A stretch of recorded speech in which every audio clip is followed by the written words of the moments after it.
Change of scene. As we head over this bridge, we'll be entering another part of Mr. Hershey's model town. I'll take that from you. Now, Mr. Hershey wanted the workers that lived here to have plenty of social activities. So in 1906, he designed the Hershey Park. The park started off as a place for families to enjoy boating, fishing, and picnicking along the Spring Creek, which you'll remember runs right by the old factory site. In 1916, Mr. Hershey opened up his own private collection of wildlife as the Hershey Zoo. Today, Zoo America, which is on your right, features 200 North American animals on 11 acres of land. He also built the Starlight Dance Pavilion around this time. The townsfolk would eat the Jitterbug and the Charleston to all the big band race on Saturday night. Mr. Hershey started adding rides to the park as early as 1912. First came a carousel with a mini trolley ride a few years later. The first roller coaster came in 1923. It's called the Wildcat. It's not there anymore. Had to be torn down in 1946. But 50 years later, in 1996, Hershey Park added a new Wildcat roller coaster, which I'll show you folks a little bit later. The park has a total of 15 roller coasters today. A few of them are right next to us, but trust me folks, you'll get a better pink and view of them green once you one. get up onto the hill and look down. Oh, hold on a second, it looks like this boy could use some help. Which one?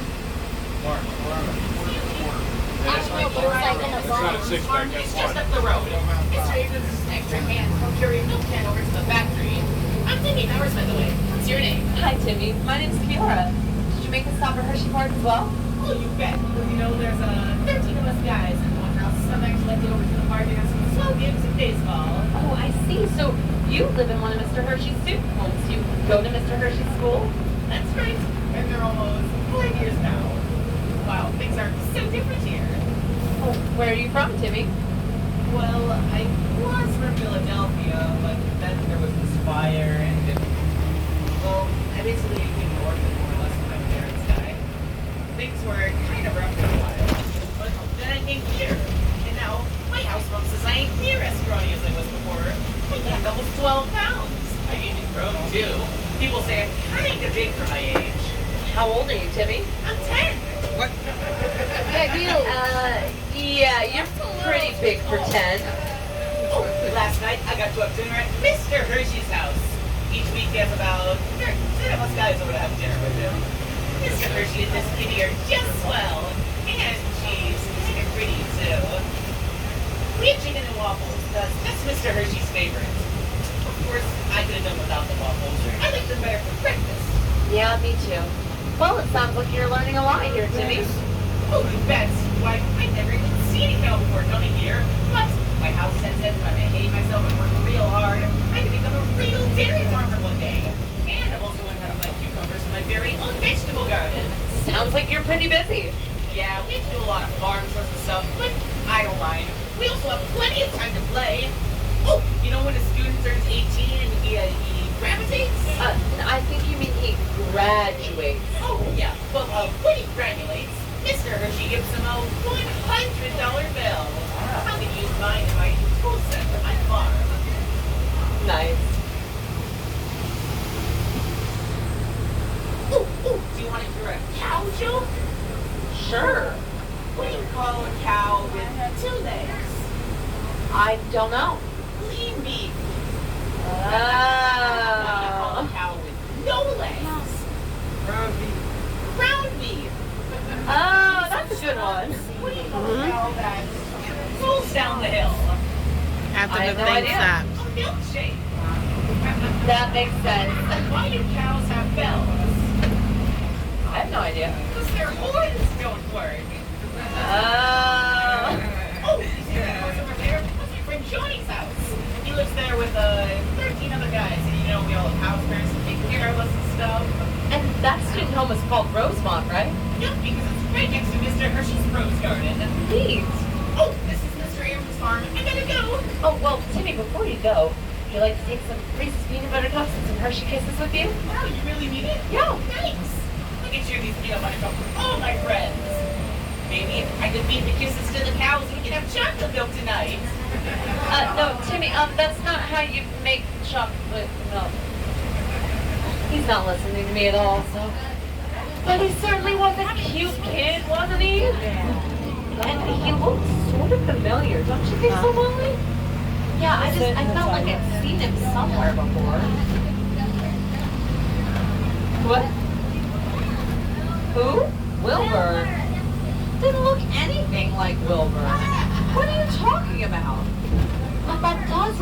we went by the chocolate factory again and forgot to look for Wilbur.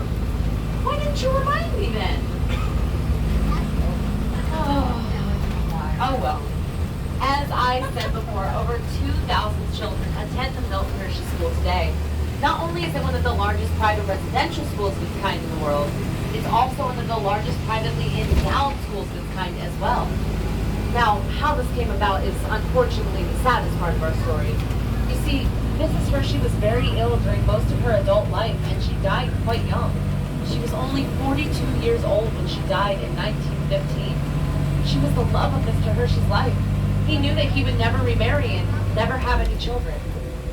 3 years later, Milton S. Hershey quietly signed over every single share of stock that he owned in his chocolate company to the Hershey Trust. The trust, you remember, is headquartered at High Point Mansion, and it is the financial caretaker of the school. That initial endowment from Mr. Hershey was worth $60 million, which today has accrued to about $17 billion for the school. So every child that attends the Milton Hershey School is a beneficiary of Mr. Hershey's successful business and his everlasting kindness. And I think that tells you folks the true nature of Milton S. Hershey. He created affordable milk chocolate so that everyone could enjoy it. He built a model town to provide a high quality of life for the families that lived and worked here. And more importantly, he created opportunity for the children through the school. And that is why we tell folks that the Milton Hershey School is truly the focal point of Mr. and Mrs. Hershey's inspiring legacy. But let's not forget that you folks have played a part in this as well. Because every time that you bite into a Hershey bar or ride a ride at Hershey Park, or go to see a concert or a Hershey Bears game, you are contributing to the support of the children at the Milton Hershey School. See folks, we're doing good in this world and maybe you didn't even know it. Our next 3 sites all have something to do with Kitty Hershey. On the top of the hill to your right is the fabulous, the luxurious, the 4-star Hotel Hershey. And to your left are the beautiful Hershey Gardens. Mr. Hershey had the hotel built in 1933. As you can tell by its distinctive architecture, it was modeled after hotels where he and Mrs. Hershey stayed on their trips to the Mediterranean. Mr. Hershey had the gardens planted in 1937 for the enjoyment of the community. There are thousands of flowers, including hundreds of species of roses. The gardens also feature a beautiful butterfly house that is open year-round. And now, folks, we're going to get a spectacular view of the whole town of Hershey, Pennsylvania. Might want your cameras out for this. And there it is, folks, Hershey, PA. The wooden roller coaster closest to us is the Wildcat that I told you folks about before. Behind it That's are how you Fahrenheit gotta come and back over here. Stormrunner. Come back And over if you here. look out to the left of the park, you'll see the original chocolate factory site once more. And behind those 24 yellow silos in the distance, the beautiful dome of Founders Hall that I told you folks about earlier. Jump on that wooden one. Yeah, twice. Now, as a frame of reference, when you first came into town and saw the Welcome to Hershey emblem up on the hill, that's where we're headed now. Hershey Trolley Works has been given exclusive permission to bring our guests to the top of the hill for the best possible view of the entire town. Building at the top of the Capitol, named after Mrs. Hershey. Today, it is the middle school for the Milton Hershey School. However, the building was built in 1934, and it originally served as the high school for the school. Over the years, many students have looked out over this view as their time at the school has come to an end and wondered, what's next? We know that Mr. Hershey wondered a similar